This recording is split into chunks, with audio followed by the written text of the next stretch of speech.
নমস্কাৰ সকলোলৈকে পুনৰবাৰ স্বাগতম জনাইছোঁ। আজিৰ পৰা আমি আৰম্ভ কৰিবলৈ লৈছোঁ হায়াৰ ছেকেণ্ডেৰী ফাৰ্ষ্ট ইয়েৰৰ অৰ্থনীতিৰ MCQ। হায়াৰ ছেকেণ্ডেৰী ফাৰ্ষ্ট ইয়েৰত যিহেতু দুটা পাৰ্ট আছে, প্ৰথমটো আহিলে micro' economics, next statistics for economics. Micro' ইকনমিক্সৰ MCQ আজি আমি আলোচনা কৰিম। যদি তোমালোকে ভিডিঅ'টো চাই আছা তেতিয়াহ'লে কমেণ্ট কৰি জনাবা আৰু ক'ৰ পৰা তোমালোকে ভিডিঅ'টো চাইছা সেই সম্পৰ্কটো জনাবলৈ নাপাহৰিবা। এইবাৰৰ পৰা মানে 2025 চনৰ পৰা অৰ্থনীতিৰ বিষয়ত যিহেতু MCQ আহিব, MCQ 40 মাৰ্কছৰ আহিব, গতিকে এই 40 মাৰ্কছৰ MCQ ছাত্ৰ ছাত্ৰীসকলৰ বাবে যথেষ্ট গুৰুত্বপূৰ্ণ হ'ব। এতিয়া মাইক্ৰ' ইকনমিক্সৰ কিছু কুৱেশ্যন আজি আমি আলোচনা কৰিম। প্ৰথম কুৱেশ্যনটো হ'ল what are all economic activities concerned with social welfare, earning wealth or money, environmental protection, scientific research. অৰ্থাৎ সকলো অৰ্থনৈতিক কাৰ্যকলাপ কিহৰ সৈতে সম্পৰ্কিত? প্ৰথমটো হ'ল সামাজিক কল্যাণ, নেক্সট ধন বা টকা উপাৰ্জন, নেক্সট আহিলে পৰিৱেশ সুৰক্ষা, নেক্সট হ'ল বৈজ্ঞানিক গৱেষণা।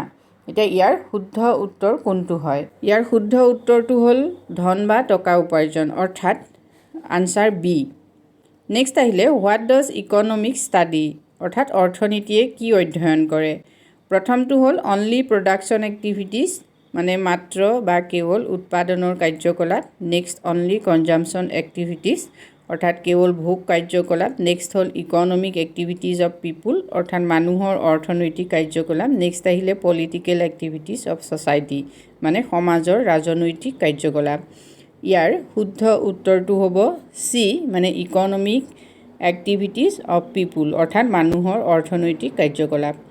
নেক্সট কুৱেশ্যন হ'ল what is the primary concern of micro' economics, অৰ্থাৎ ব্যষ্টিবাদী অৰ্থনীতিৰ মুখ্য বা প্ৰাথমিক বিষয়বস্তু কি? এ হ'ল ইণ্ডিভিজুৱেল ইকনমিক ইউনিটছ, অৰ্থাৎ ব্যক্তিগত অৰ্থনৈতিক একক। নেক্সট আহিলে এণ্টায়াৰ ইকনমি, অৰ্থাৎ সমগ্ৰ অৰ্থনীতি, নেক্সট আহিলে গভৰ্ণমেণ্ট পলিচিছ, মানে চৰকাৰী নীতি, নেক্সট আহিলে ইণ্টাৰনেশ্যনেল ট্ৰেড, অৰ্থাৎ আন্তঃৰাষ্ট্ৰীয় বাণিজ্য। ইয়াৰ শুদ্ধ উত্তৰটো হ'ব ব্যক্তিগত অৰ্থনৈতিক একক, অৰ্থাৎ ই কি কয় ইণ্ডিভিজুৱেল ইকনমিক ইউনিটছ বিলাকৰ সম্পৰ্কত অধ্যয়ন কৰে। ইয়াৰ আনচাৰটো হ'ব এ।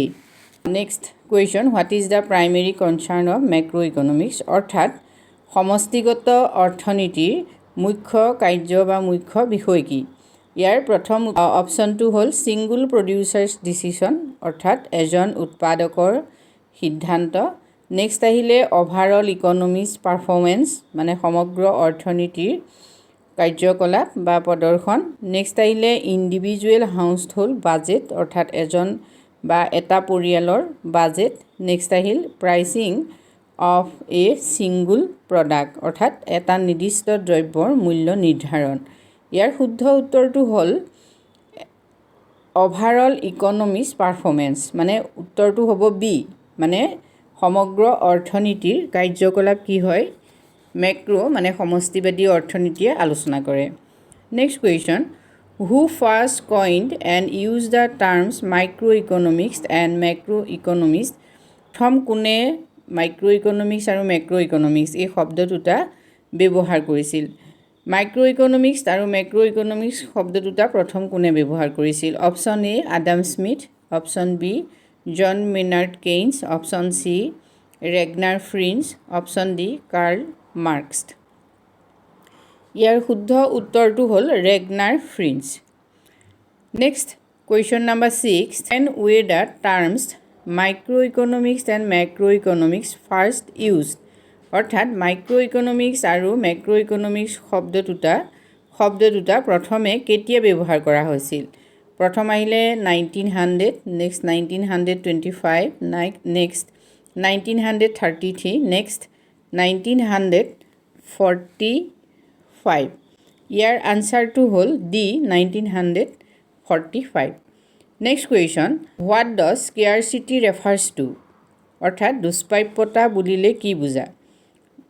প্ৰথম অপশ্যন হ'ল unlimited availability of resources, next আহিলে lack of availability of resources, অৰ্থাৎ সম্পদৰ অসীম উপলব্ধতা, নেক্সট আহিলে lack of availability of resource সম্পদৰ অভাৱ, নেক্সট আহিলে surplus of goods and services পণ্য আৰু সেৱাৰ আধিক্য চাইলে ইকুৱেল ডিষ্ট্ৰিবিউশ্যন অফ ৱেল্থ সম্পদৰ সমবিতৰণ এতিয়া ইয়াৰ শুদ্ধ উত্তৰটো হ'ব lake of availability of resources অৰ্থাৎ সম্পদৰ অভাৱ মানে সম্পদৰ সীমাবদ্ধতা এইটো হ'ল অপশ্যন বি 7 নম্বৰৰ অপশ্যন বি নেক্সট আহিলে which of the following is not a factor of production তলৰ কোনটো উৎপাদনৰ উপাদান নহয় 1 নম্বৰ আহিলে লেণ্ড অৰ্থাৎ ভূমি নেক্সট লেবাৰ শ্ৰম নেক্সট মানি মুদ্ৰা নেক্সট আহিলে ডি কেপিটেল এটা ইয়াত কোনটো